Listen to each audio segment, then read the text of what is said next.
VW's facelift of the Golf models included a technology update for their electric drive. Now both the all-electric, zero-emission version and the hybrid deliver enhanced performance and an improved electric range.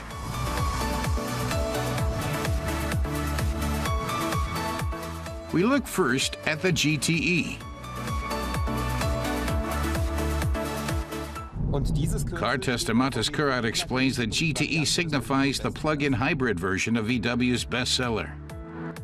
The VW Golf GTE's powertrain pairs a 1.4-liter four-cylinder gasoline engine delivering 110 kilowatts with an electric motor. Together, they put out 150 kilowatts.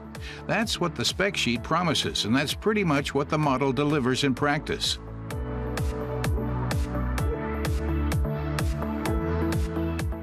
Matas defines a plug-in hybrid as a car that can run solely on electricity or with support from its gasoline engine. A switch sets the driving mode with settings for all-electric, hybrid, and a charged battery mode. Hybridmodus und einen Modus, in dem die Batterie bevorzugt geladen wird.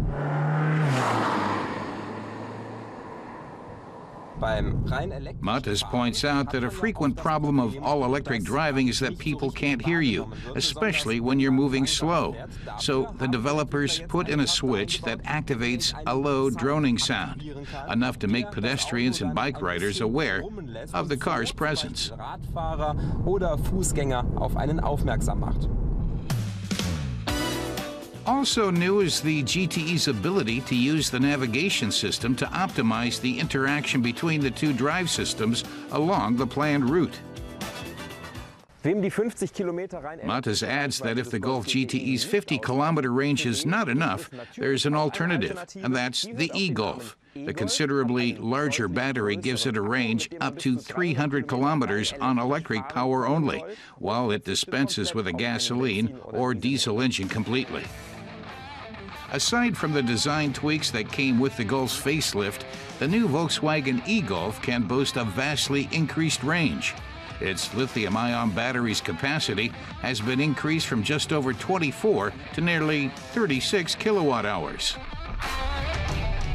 Matas realizes that the developers of electric cars face unique challenges when it comes to the ambient sound. Since the motor is so quiet, the occupants can hear every squeak and creak in the seats, the dash, and the body. But the e-Golf produces not even a rattle. Just as Matas can switch between driving modes for the GTE's hybrid system, the e-Golf offers a choice of 3 driving modes: Normal, Eco, and Eco Plus. The Plus mode is especially useful as the car reaches the end of its range. It shuts down all the other energy consumers, air conditioning for instance, and might extend the range just enough to reach your destination. The new generation lithium-ion battery has about 50% more power, and the difference is noticeable. The powertrain achieves a respectable 100 kilowatts and an impressive 290 newton-meters of torque right from the start. The electric motor's thrust does not depend on the revs. Pickup like that more than makes up for the absence of a gasoline engine. Matas concludes that the Golf GTE and e-Golf updates show the move toward electric drive is making progress. Ranges are growing, and the cars are fun to drive, so he thinks they ought to attract more buyers.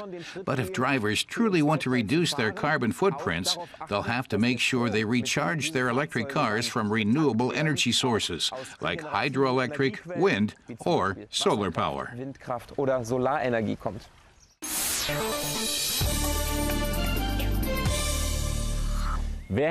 10 years ago, no one ever dreamt off-road vehicles would take over the cities. But to car tester André Zimmermann, it seems as if today the entire automotive industry revolves around them. Pickups are a coming thing. Even Mercedes has plans to build one. So why not take a look at the market leader, the Ford Ranger? Pickups haven't been great sellers in Germany up to now, but they're still one of Ford's mainstays. The larger F-150 that's sold in America is one of the 3 most widely sold cars in the world. In Europe, you'll have to settle for the smaller Ranger, but it's Europe's #1 pickup.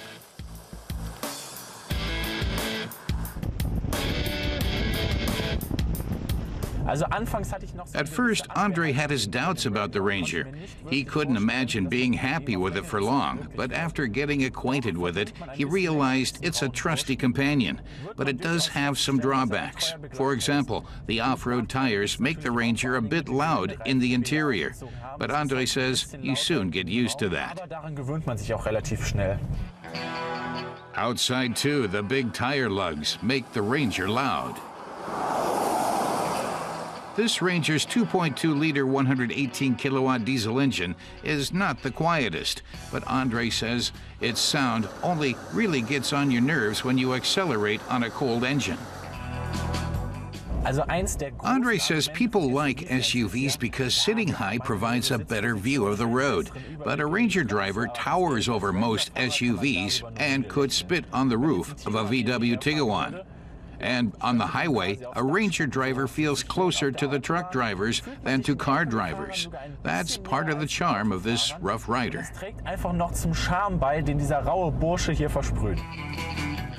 No wonder the Ranger is 1.85 meters high, almost 20 centimeters taller than the current Tiguan.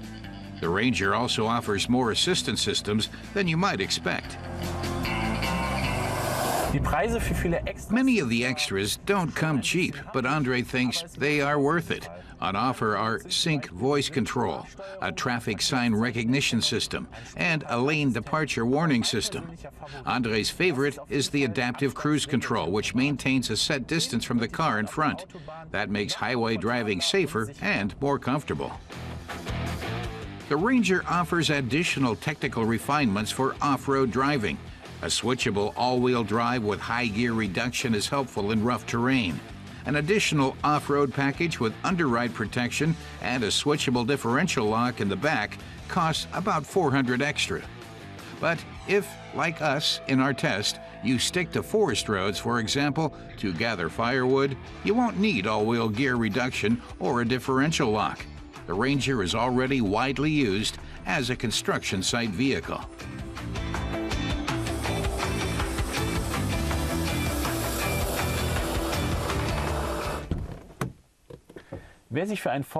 A Ford Ranger is definitely a utility vehicle, says Andre, but who is really disturbed by a hard plastic dashboard?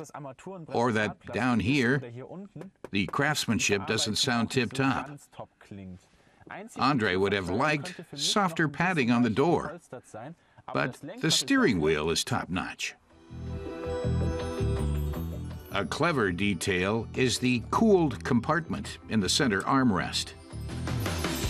The Ranger's robust, boxy exterior puts the vehicle's rough nature right out there.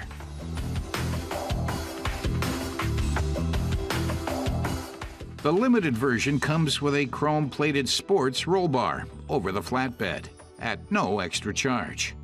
A useful option is a lockable roller cover for the bed. But this variant costs almost 2,000 euros. Car manufacturers toss around the word lifestyle with every model these days, says Andre, but he thinks the term is appropriate for the Ford Ranger. It is a lifestyle truck because he can throw his mountain bike or snowboards onto the bed, and the Ranger will pull a horse trailer, a mobile home, or maybe even a racing car. With its 1-ton load capacity and 3.5-ton towing capacity, the Ranger serves any hobby well. Macht der Ranger auf jeden Fall jedes Hobby mit.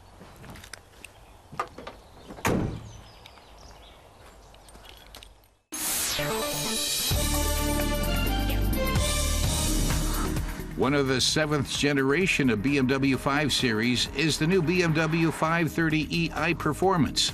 On the road, this plug-in hybrid can cover up to 650 kilometers, 50 of them on electric drive only. And the battery takes less than 5 hours to recharge completely on a household outlet. In Germany, the government ecological bonus brings the price down to under 50,000 euros. Lamborghini has rolled out a new model for its Hurricane series, the Hurricane Performante. A new active aerodynamic system was developed especially for the sports car to cut down wind resistance. The new lightweight technologies have shaved 40 kilos off the new model. The engine, too, is beefed up. At 470 kilowatts, it's the strongest in the lineup. The Performante is set to hit German showrooms in summer 2017, listing at €233,000.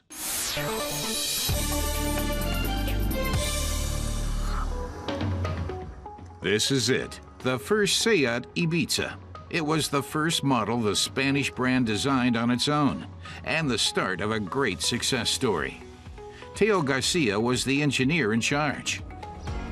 He says this was his first car. He worked at Seat Centro Tecnico and created it in collaboration with Italdesign. Giorgetto Giugiaro was the designer. 33 years on, the fifth generation is coming onto the market. The new Ibiza is the first car to be built on the VW Group's new MQB A0 platform. The model's design has changed over the years. Large windows were replaced by large C-pillars to improve safety. The boxy front made way for a more aerodynamic one. In contrast to the overall design, though, the Seat logo has gotten simpler over time. This car has more lines than what we used to do normally in other designs. Look at, for instance, at the sculpture on the hood. But I would say that one of the main novelties that we have in our fifth generation Ibiza is the way how we link the lines of the hood with the lines of the bumper. It's a long road from initial design to finished car. They start with classical drawings, then move on to computer animations. That's nothing unusual. What is new is what they can do with the finished virtual models of the car. This system is the same to the games, but the difference is these surfaces is the same surfaces used for prepare the models. When the car modeler finish the car, pass to this tool in 1 hour, 2 hours, it's possible to prepare the car in this environment. It's possible to see the car in the real environments in the same form to do you see in the reality. It's possible to show the same form the exterior to the interior. If the design is approved, they'll produce a large clay model of it. Here, traditional craftsmanship and dexterity are still required. We're thinking that the old design is for everybody in Europe. And we're thinking that this kind of car, it's absolutely also for us, but also for everybody in Europe. I think all the series have the same problems, no? And the same good things. And we think the new Ibiza can be used in all the cities and all the villages around Europe. Seat also monitors trends in fashion and architecture to choose colors and materials that will help the Ibiza cater to current tastes. We started this project many years ago. We started to study the trends, and for the excellence, for example, the Carolina designed this beautiful color. Yeah, because we saw that these kind of colors are in an increase in design of products and interiors and architecture, and yes. It was. We see this color all the time nowadays. No, it was a trend that was beginning to show in many product design, mobile phones, and so we thought it was good to have it in the Ibiza. And this is what the finished product looks like. It's a typical Seat, whose appearance owes much to the 2012 Seat Leon. Still, the Ibiza's look has evolved. Thanks to state-of-the-art production methods, the designers can create even more exciting edges and creases in the body. This rear lamp was very much inspired by the rear lamp of the first Ibiza of 1984, But this idea of a small lamp on the corner of the car is something that I wanted to keep in this 5th generation because it gave a lot of personality. There is no other car with such a small restrained lamp, and I think that is probably the most beautiful corner of the car. But 33 years is a long time in the rapidly changing auto industry. Much of what was modern in 1984 looks antiquated today, when drivers can operate powerful onboard computers via touchscreen.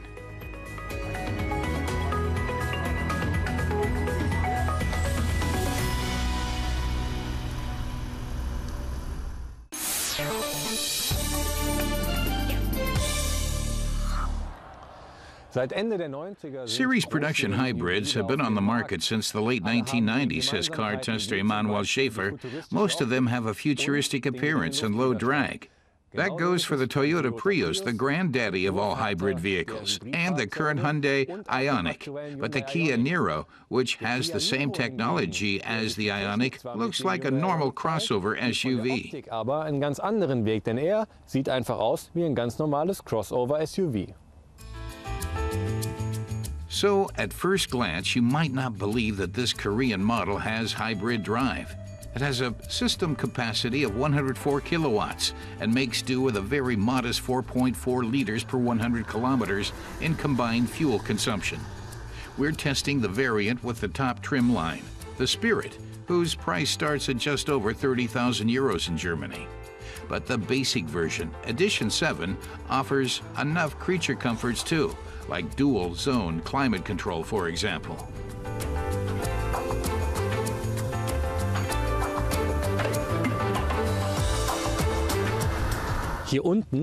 Down here behind the air intake, the Kia Niro has adjustable slats. At high speeds, they fold shut, creating an air cushion in front of them, and that makes the air outside move past the car, lowering wind resistance. The Niro's exterior looks quite modern. The xenon headlights only come with the top trim level. The same goes for the front parking sensors. The Spirit variant also features 18-inch alloy rims and tinted rear windows.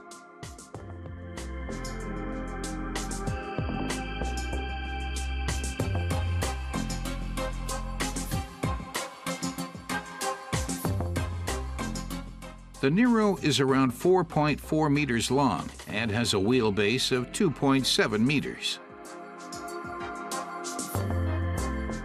Chrome trim gives the car an air of luxury.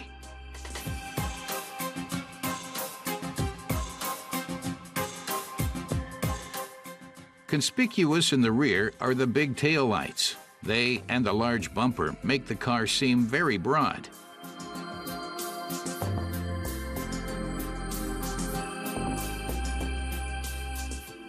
Under the hood is a 1.6-liter gasoline engine and a 32-kilowatt electric motor. The Kia Niro has all kinds of technical gadgets. Emanuel especially likes the inductive charging station in the center console. If you have a compatible smartphone, you just set it down here and it charges. And you don't have to fool around with cables and sockets. The trunk offers 427 liters of storage space. Fold the back seat down and you've got 1,425 liters. The interior makes a good impression too. In the Niro's basic version, 150 euros extra will get you a leather steering wheel. The JBL sound system with 320 watts and 7 speakers delivers very good sound and is included in the Spirit line. But leather seats will set you back an additional 1,500 euros. Back seat passengers have enough legroom.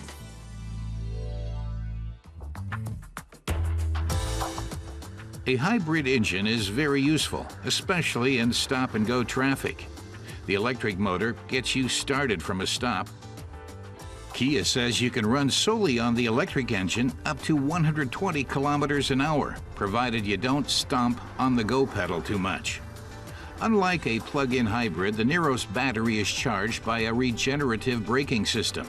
The 6-speed dual-clutch transmission is efficient and makes driving a pleasure.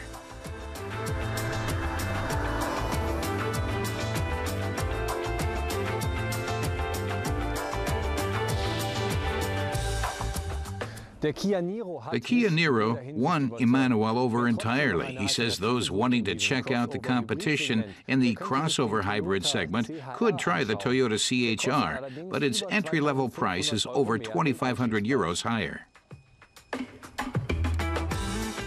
The Niro's low top speed of 162 kilometers an hour makes it a good car for Sunday drives in the country and everyday driving in the city. Here, the Korean hybrid really comes into its own.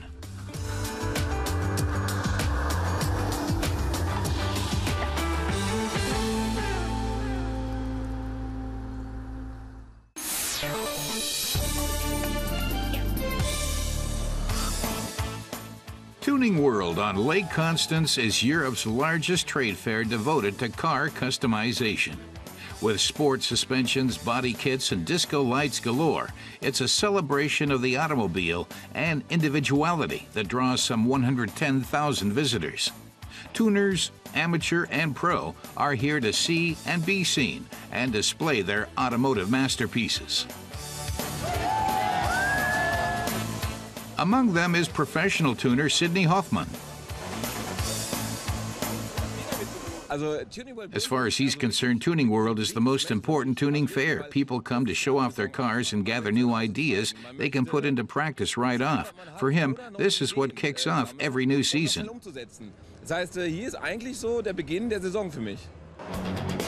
In 2016, tuning fans spent around 1.8 billion euros on German tuning products to enhance their car's looks, optimize its performance, or add some personality to the car.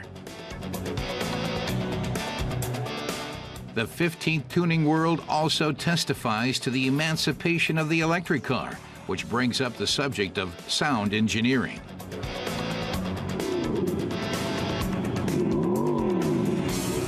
Jürgen Oehler is certain this is the major trend for electric cars because they don't produce their own sound. But he thinks for the sake of pedestrian safety, they'll have to. Drivers will be able to choose the exact ambient sound they desire. This sound is genuine. Production of the VW Beetle started in 1938. Now it's one of the most frequently tuned cars on the road. This year's fair includes several tributes to the Bug.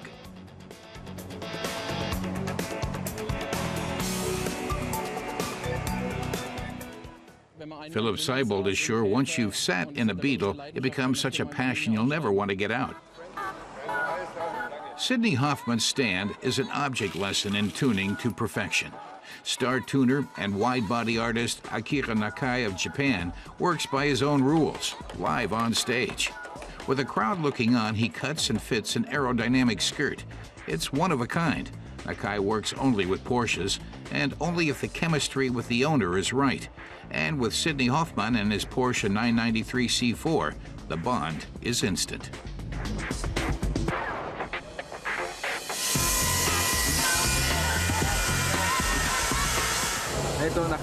Akira confirms that their connection goes way back. They worked together before, and on the basis of that friendship, when Sidney asked him to tune his Porsche in Germany, he agreed. But why would a professional get another tuner to make over his car?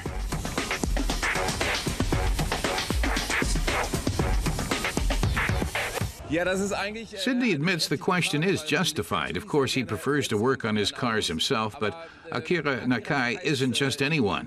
The decisive factor for Sidney is that he's a true artist, not just a mechanic or an average tuner. If anybody wants a Rauwelt Porsche, as Akira Nakai calls his creations, Nakai has to build it. The handcrafted add-ons run to at least 18,000 euros, and the artist mounts them on the car himself. This will be the second Rauwelt Porsche in Sidney's collection.